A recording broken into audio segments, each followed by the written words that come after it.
Fitting the Pattern is an interactive animated memoir that explores aspects of my relationship with my mother, who was a dressmaker. Life's mysteries are rarely uncovered by a logical linear process of deduction. You arrive at answers, ideas, suspicions or intuitions haphazardly, in fragments. Over time you build the picture piece by piece, shuffling and rearranging, until you start to see a pattern emerging. The structure of Fitting the Pattern attempts to replicate this experience. Hence, it is a memoir of snippets that the reader can explore in a non-linear fashion.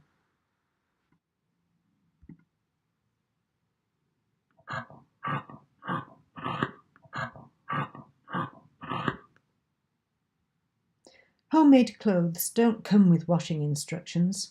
My adult life is littered with laundry disasters, garments made with loving care and such attention to detail, ruined by my negligence.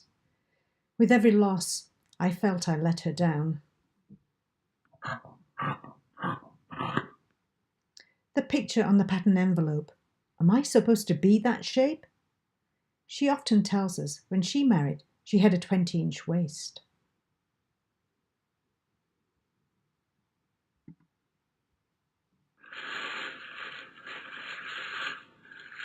She preferred to assume we were size 10. She could have taken our measurements to ensure a correct fit, but for some reason never did. Dress sizes crept up, 12, 14, but not until for years we'd endured too tight waistbands, hooks and eyes and buttons popping, bulges accentuated. She taught dressmaking, but as home sewing became less popular, her evening classes began to dwindle. So at 16, I enrolled to make up the numbers, although I never wanted to follow the pattern.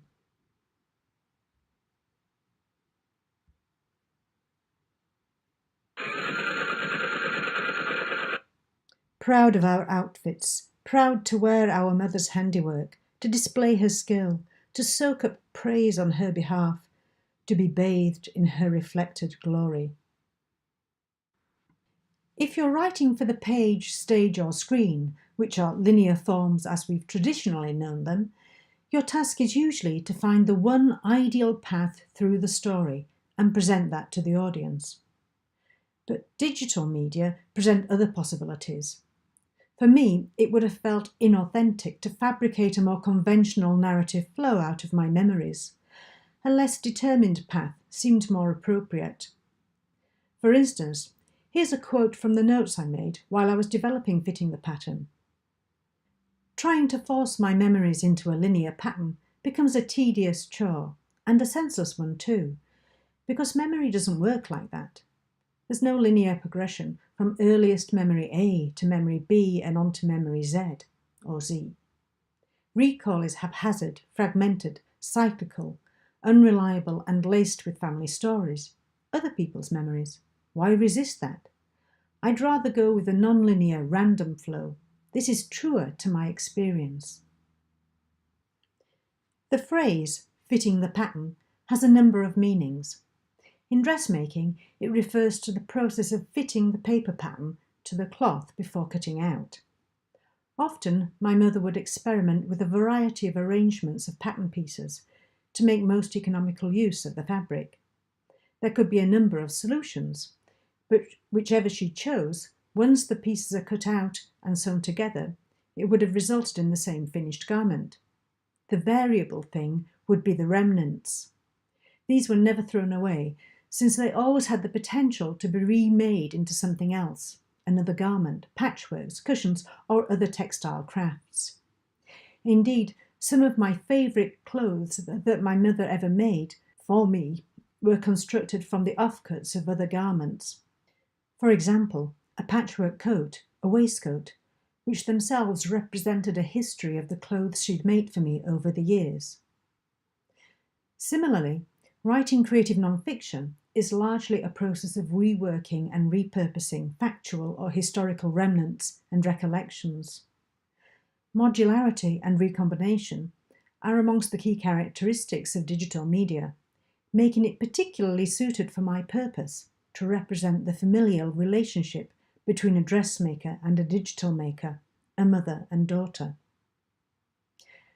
The design of the visuals and graphical user interface of Fitting the Pattern is based on the aesthetics of sewing patterns and symbols to fuse the interactive process into the narrative world.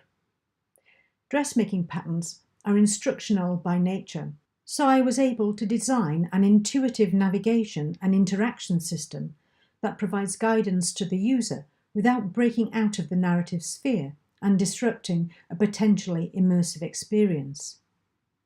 The familiar mouse pointer is restyled as a series of digital dressmaking tools, so the reader becomes actively involved in cutting through memories, pinning down facts, stitching fabrications, and unpicking the past. Thus, the reader becomes the tailor who pieces things together to make the pattern fit the cloth of narrative coherence. The mode of interaction and user interface tools also concretize other parallels or differences between mother and daughter, between her creative craft process and my own in digital media. Each digital sewing tool activates a characteristically different aspect of the story. Cutting with the scissors triggers memories associated with negative emotions, whereas operating the sewing machine needle elicits positive sentiments. Unpicking loose threads with the Quick Unpick tool uncovers incidences where I am distinctly unlike my mother, whereas pinned fragments represent similarities between mother and daughter. Once the reader has activated and experienced all the memoir fragments, the delivery changes.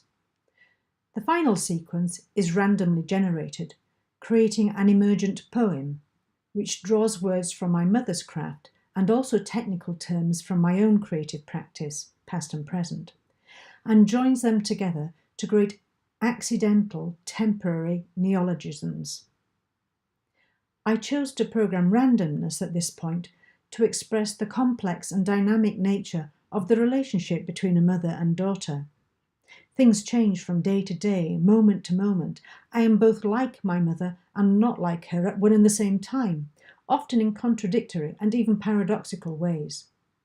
It's a common experience, striving to be different from a parent whilst catching yourself behaving just like them. So I repurpose these contradictions metaphorically through a randomized process, letting chance word splicings play out the intimate perplexity of family relations. From wordplay to gameplay, playability is a defining feature of Fitting the Pattern. Although not a game, it is certainly playable, in that user interaction makes the text and animations play, and it employs some rudimentary game-like mechanics. By changing the mouse pointer into a digital dressmaking tool, the work invites a playful encounter with the text. Again, looking back to notes I made while developing Fitting the Pattern. Like perception or the subconscious, memory has a tendency to play tricks, so I'd like to be playful in response. The past is a puzzle that can be recollected, represented, and recreated in so many ways, each with its own peculiar meaning. Who's to say one representation is more valid than any other? What's of real value, at least to me, is the reconfiguring pattern, the multiplicity of permutations, the whole box of tricks.